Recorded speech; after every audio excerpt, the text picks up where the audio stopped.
অযোধ্যার কাছের এক ছোট্ট গ্রামে থাকত এক মিষ্টি মেয়ে অন্বিতা।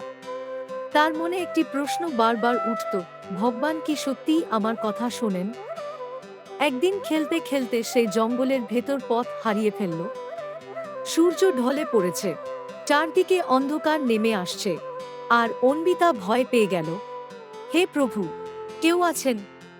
আমাকে সাহায্য করুন। ঠিক তখনই চারপাশে এক অলৌকিক শান্তি ছড়িয়ে পড়ল। একটি ঐশ্বরিক জ্যোতি তার সামনে নেমে এলো। তিনি মর্যাদা পুরুষোত্তম শ্রীরাম। অন্বিতা অবাক হয়ে বলল, প্রভু, সত্যি আপনি আমার সামনে? বেটি, মন সত্য হলে ভগবান সবসময় কাছে থাকেন। রামজি হাত তুললেন, আর এক সোনালী আলো গ্রাম পর্যন্ত পৌঁছানোর পথ তৈরি করল। শ্রীরাম অন্বিতার সাথে সেই আলোর পথে হাঁটলেন, তাকে নিরাপদে গ্রামে পৌঁছে দিলেন। গ্রামের কাছে পৌঁছে রামজির ঐশ্বরিক আলো ধীরে ধীরে মিলিয়ে গেল।